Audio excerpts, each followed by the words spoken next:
Both the S26 and iPhone 17 deliver incredible value, but Samsung's model is missing magnets on the back yet again. And that's just one in a massive list of trade-offs that leaves us wondering, why, Samsung, why? I'm Olive, your host here at Versus.com, and let's dissect Samsung's questionable decisions.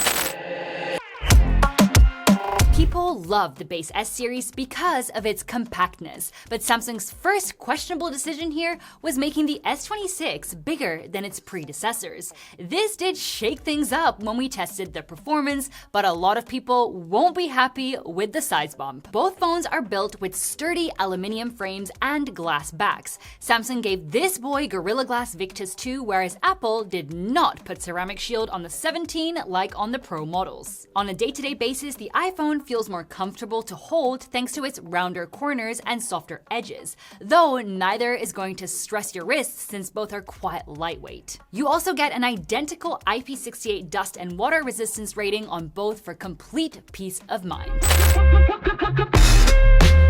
There's no screen size difference between these models, and the underlying technology and the maximum refresh rate are also virtually identical. However, this is an amazing change for the iPhone, considering last year's model had an archaic 60 Hz. As for brightness, the Galaxy took the upper hand in our typical high brightness testing, whereas for peak brightness, the iPhone's numbers were higher, though with the naked eye, you really won't be able to tell the difference. Biometrics are completely different, with Apple offering the old reliable Face ID, while the Galaxy hides an ultrasonic fingerprint scanner under the display. The Galaxy has face recognition too, but it just uses the front camera, so it's not as secure as the iPhone. Plus, it won't work in the dark. You can pause the video here to check out all the display specs. Apple's display is bright, sharp, supports more HDR formats, and it features an anti-reflective coating. Come on, what is not to love? Samsung had all the tools necessary to rival the iPhone's display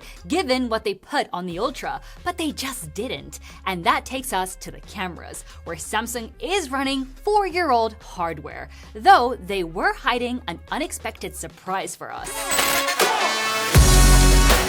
On paper, the main camera hardware is fairly similar when it comes to the megapixel count, aperture, and the sensor size. But in practice, the very first thing you'll notice is a warmer tone on the iPhone, plus much more detail and sharpness. This is due to the iPhone's over-sharpening, but also because it takes 24 megapixel shots by default, whereas the Galaxy only shoots at 12. You can actually take 24 megapixel shots with the Galaxy too, but you have to install the Camera Assistant add-on. Also, when you're taking low light shots, the iPhone defaults back down to 12 megapixels, matching the Galaxy. For ultra-wide shots, the Galaxy only offers 12 megapixels, while the iPhone carries another 48 megapixel camera. However, going through the photos, this doesn't really make a massive difference in most scenarios. It's really only when you zoom in that you can see a slightly lower level of detail on the Galaxy, plus a more limited dynamic range in interiors and low light cases. But despite all the improvements Apple crammed inside the iPhone 17, they still won't give you a telephoto lens unless you pay for a Pro model. And I don't think we even have to say it, but the photos you get with the Galaxy are just flat out superior.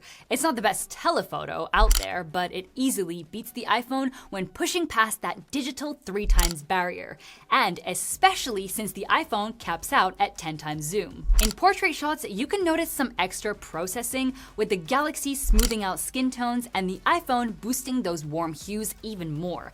But that dedicated zoom lens on the Galaxy allows it to take more professional looking portraits without overcompensating with digital sharpening like the iPhone. Unfortunately though, once the lights go down, both struggle a bit. Switching gears to video, we gotta say the Galaxy looks a bit closer to real life. It delivers better balanced highlights and shadows, whereas the iPhone pushes a higher contrast look, although it does give you more definition.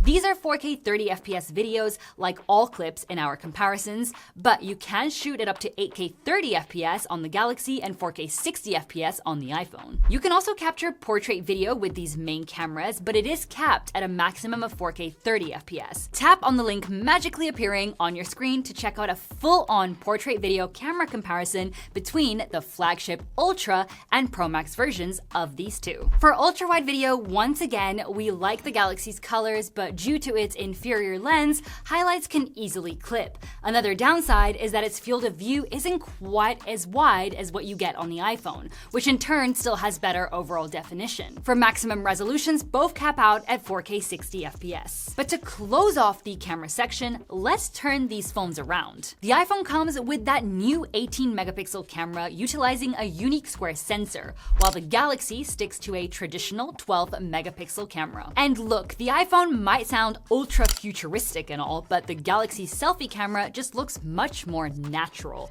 even in low light, where the iPhone makes everything aggressively warm and noisy. For video, it's interesting that this time around, the Galaxy crops much more into the frame, and it looks a little soft. The iPhone once again looks slightly sharper and cleaner. Just for info, both phones can film at up to 4K 60 FPS. So now let's test out the audio coming from both of these devices. We'll start off with the Galaxy over here. What do you guys think? How do I sound? And then we're moving on to the iPhone. Does it sound better than the Galaxy? What do you think? As always, let's talk about it. As you've heard, there isn't really a huge difference between the two. Background noise is still quite audible, so you might want to clean up that city noise before posting your video. So even though Samsung is still using ancient hardware, the photos and videos aren't actually bad. Though that really shouldn't be an excuse for Samsung to keep giving us the exact same lenses. In the end, you're paying more for less innovation. And this isn't even our main gripe. I mean, it's annoying, but bear with me as we move into performance, where Apple has a serious problem on its hands. Our Galaxy unit is the international Exynos version, so we have a battle between in-house chips here. You can check out the rest of the performance specs right here. But of course, we put these through some real heavy world testing, kicking things off with Grid Legends set to graphics mode. By default, the iPhone will give you up to 40 FPS, while the game is capped to 30 FPS on the Galaxy. Though, because it's pushing higher frame rates, the iPhone got noticeably hotter than the Galaxy. Both devices can reach 60 FPS in Wuthering Waves, and while both eventually dropped down into the 50 FPS range, the Galaxy performed slightly better, though this time around, both recorded identical temperatures. Moving on to productivity, we exported 99 photos in Lightroom, and surprisingly, the Galaxy finished a full minute and a half quicker than Apple's device. It was the exact same story in CapCut when we exported a 1-minute 4K 30 FPS video. Both were super quick, but 15 seconds on, the Galaxy is just flat out crazy. But for those of you who love benchmarks, let's do a quick round. In Geekbench 6, for example, the iPhone pulled ahead in single-core performance, but just look at that multi-core score on the Galaxy. Samsung is really doing its homework. We got another major surprise when we ran 3D Mark's Wildlife Extreme Stress Test, where the Galaxy absolutely demolished the iPhone, maintaining its lead even after a heavy sustained load. And Antutu scores are operating system dependent, so these numbers aren't directly comparable. But for your reference, when we tested last year's Galaxy S25, it barely crossed the 2.5 million mark. Altogether, we were honestly shocked to see that Samsung finally figured out how to make that Exynos chipset work, actually making it the better phone if you want the absolute best silicon between these two. But high performance demands high power consumption, and as you'll see, that makes a massive difference. And this time around, Samsung is in serious trouble. Technically speaking, the Galaxy has the bigger battery, but charging speeds haven't seen an improvement compared to last year's model, and the iPhone is starting to conquer that territory. We then ran our 9-app loop, which includes social media scrolling, 4K video recording, web browsing, navigation, gaming, video and music streaming, plus a bit more video recording and gaming. The Galaxy went dark after a respectable 10 hours and 42 minutes, while the iPhone crossed the 11-hour mark, and that is while carrying a considerably smaller battery. Efficiency is still incredibly strong with the Apple chipset, and that should really worry Samsung. Once we plugged both into a 100-watt charger, both topped up at a really similar time. This despite the iPhone actually drawing more watts compared to Samsung's phone. But all this performance and these raw numbers mean absolutely nothing if the day-to-day experience is frustrating, and one of these got us so annoyed that we wanted to just leave the phone in a drawer. Both of these phones support Samsung's and Apple's latest operating system versions with support for 7 years. So whichever one you pick will remain fresh for a long time. But despite this long-lasting support, one made our experience far more pleasant and enjoyable, and it's not the iPhone. The Galaxy comes loaded with tons of useful features like Gemini, Circle to Search, AI photo editing and sketching, article summaries, and a massive list of personalization options to truly make this device your own. The iPhone does have the benefit of tight interconnectivity with the whole Apple ecosystem, but looking at the hardware completely by itself, it's really lacking when it comes to features, especially AI tools. Also, the iPhone can't become your own portable computer like the Galaxy can. On the bright side though, the iPhone features MagSafe. And while that sounds like a minor detail, it completely changes how you use your device. iOS also tends to get more love from third-party developers, so you can expect app releases to land on this phone first. But before we finally reveal our main issue and the real deal breaker with the Galaxy S26, let's listen to some beats. We have stereo speakers on both phones. Here's a quick audio sample, but keep in mind that recorded speaker audio sounds different than what you actually hear in person.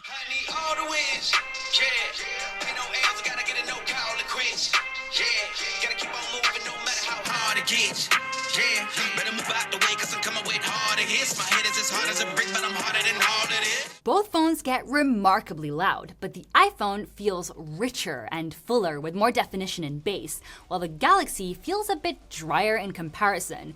But this pales in comparison with the price. It's the price. That is our main issue with the Galaxy. It is a whole $100 more than last year, landing at $899. You just can't deny that the iPhone made massive improvements and it sits at $799. This is a whole $100 in savings that you could use to buy that Nintendo Alarmo everyone already forgot about. Yes, the iPhone is missing a dedicated telephoto lens, but at full retail price, it is still a fantastic deal, and that's coming from an Apple device. Despite the hardware stagnating on the Galaxy, it is still an excellent device, but you better wait for a discount because right now, it's just not worth it. But what about the Pixel 10? Despite a lot of people thinking that phone is not even worth considering, we can immediately think of two things it does simply better than these two. And you can check that out for yourself right here. Also, in case you want exclusive access to videos and perks, go ahead and press that join button. And here's a special shout out to our latest Ultra members, JJ, Eric, Go, Tran, Elvia, and Pierg. Oh, and before you go and watch that football match, don't forget to give us a big thumbs up if you enjoyed this video and hit subscribe because we're always testing the latest tech to help you make the best choice. We'll see you in our next video, and until then, take care.